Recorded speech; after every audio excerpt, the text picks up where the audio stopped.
네, 안녕하세요. 7월 5일 토요일입니다. 아, 금요일 하루는 쉬었고, 이제 목요일 멤버십 수익률 보시면요. 라이어 플랫폼에서 4%가 추가가 됐습니다. 오늘은 추천주 리뷰 시간으로 빅베어 AI에 대해서 한번 알아보겠습니다. 그래서 빅베어 AI, 과연 따라붙어도 될까라는 거죠. 최근에 이제 급등을 했었죠. 빅베어는. 그래서 아마 6월 24일부터 해가지고 한 2주 정도 기간 동안 거의 뭐 2배 가까이 상승을 해버렸기 때문에 이제 너무 고점이다. 요런 이제 생각이 들 수도 있고요.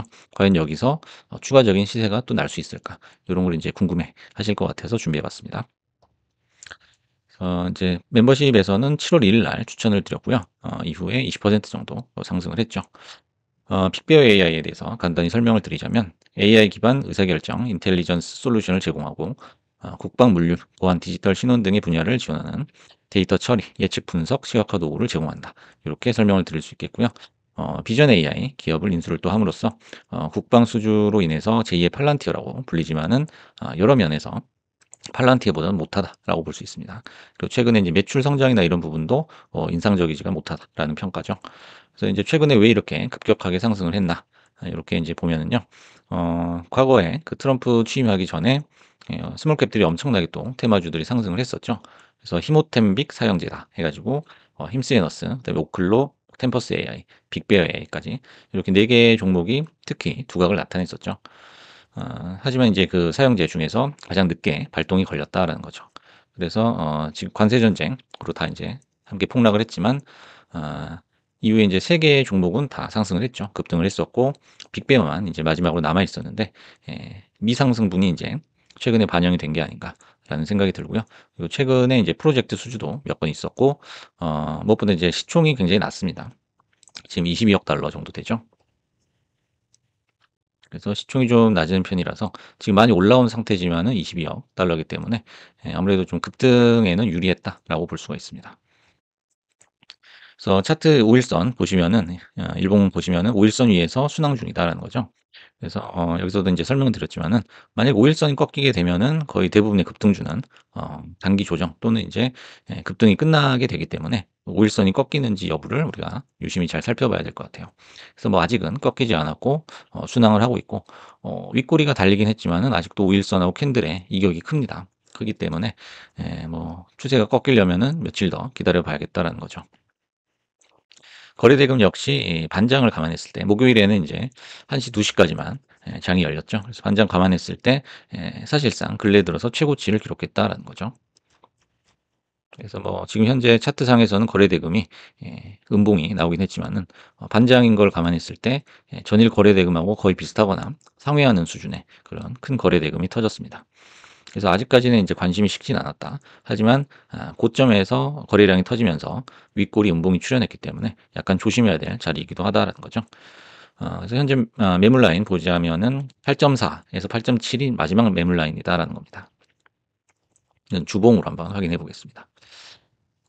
보시면 이제 여기 9.5이라고 나와 있는 요 라인대죠. 요 라인대만 뚫게 되면은 사실상은 위에는 매물이 거의 없다라고 볼 수 있습니다. 하지만 이제 고점하고 현재 시점이 차이가 굉장히 많이 난다는 거, 그것도 한번 우리가 체크를 해봐야 되겠고요. 주봉상 이제 정고점이라고 할 수 있는 이제 고가가 10달러 정도 돼 있는데 요 언저리에서 이제 저항을 많이 맞지 않을까 싶고요. 그래서 여기만 이제 뚫어준다면은 10달러만 뚫어준다면은 그 이후로는 이제 2차 상승이 나올 수도 있겠다라는 겁니다. 그래서 이제 월요일 날 이 라인을 시원하게 뚫어준다면 사실상 천장이 없는 상태고 어디까지 갈지 모른다는 거죠. 그래서 역사적 신고가는 16달러로 꽤 차이가 나지만 9에서 16 사이 매물이 거의 없는 게 특징이다. 그래서 2차 상승 파동이 나오면 정말 역대급 시세가 나올 수도 있겠다라는 겁니다. 하지만 반대로 여러 가지 이제 잠재적인 리스크도 있어요. 그래서 뭐 오퍼링이라든지 갑자기 오퍼링이 공지가 뜬다든지 또 내부자 매도, 그다음에 또 공매도 이슈가 있을 수도 있고요. 실적 발표는 이제 7월 말 정도로 예정이 되어 있기 때문에 이 네 가지 정도가 현 주가에서 잠재적인 위험 포인트가 되겠다라는 거죠. 그럼 차트를 한번 살펴보겠습니다. 이건 이제 일봉 차트는 아니고 30분 봉 차트입니다. 그래서 이제 30분 봉 차트도 우리가 단기 매매를 할 때 굉장히 유용하게 쓸 수가 있죠. 그래서 30분 봉을 활용하는 이유라고 써놨는데요. 일봉상 급등으로 인해서 디테일한 파동 분석이 힘든 경우라는 겁니다. 그래서 일봉 보시면 이렇게 그냥 일직선으로 올라가기 때문에 여기서 어떤 부분을 우리가 체크해야 될지 약간 좀 보기가 힘들 수가 있죠. 그래서 이럴 때는 30분봉 또는 60분봉을 활용을 할 수가 있습니다. 그래서 급등주 같은 경우에는 이제 얼마나 매수가를 낮추느냐 요게 인제 굉장한 포인트가 될 수 있어요. 그래서 인제 추천을 해 드렸을 때도 30분 봉상 60선 근처에서 반등이 나오면 그때 매수를 해야 된다라는 거죠. 이런 조건을 달아 놨었죠. 그래서 아마 이때쯤 말씀을 드렸는데 급락이 나왔죠. 급락이 나오고 여기를 인제 지지해 주느냐 요게 중요한데요. 지지를 해 주면서 인제 반등이 나오는 고 시점이 1차 매수 포인트가 되겠다라는 거죠. 그래서 한번 이렇게 훅 뺐다가 다시 올리는 경우도 있고요. 그래서 인제 과매수 구간에서의 급한 매수, 특히 이제 몰빵이죠. 몰빵은 항상 하락 리스크가 존재한다라는 겁니다. 이 빨간색 포인트가 되겠죠. 그래서 이런 부분에서는 항상 따라 붙고 싶은 그런 욕구가 생기는 지점이기도 하죠. 하지만 이런 데서 급등주를 잘못 잡으면 뭐 짧게는 하루 이틀, 길게는 인제 일 주일까지도 이게 조정 빠질 수가 있기 때문에 좀 조심해야 될 필요가 있겠다라는 겁니다. 그래서 인제 빨간 원과 인제 초록 원이 있는데요. 이 매수가 차이가 우리가 보기보다는 굉장히 크다라는 겁니다. 그래서 여러분들이 항상 주식을 급등주를 못 잡는 한이 있어도 절대 이런 빨간색 부분에서는 잡아서는 안 된다라는 걸 알 수가 있습니다. 그래서 이제 믹스봉이라고 하죠. 일봉과 분봉은 이제 함께 볼 수 있다. 그래서 이제 믹스봉이라고 지어봤는데 이제 30분봉이나 60분봉을 이렇게 켜 보시면은 어 일봉의 흐름이 이렇게 상승을 하고 있다. 그리고 그 일봉 안에서의 디테일한 분봉의 흐름, 몇 시부터 시세가 나는지, 그리고 어떤 이평선 지점에서 시세가 나는지를 디테일하게 살펴볼 수가 있겠다라는 거죠. 그래서 급등주를 매매하실 때는 이런 믹스봉으로 기준선을 설정하는 게 매우 중요하다라고 볼 수가 있겠습니다.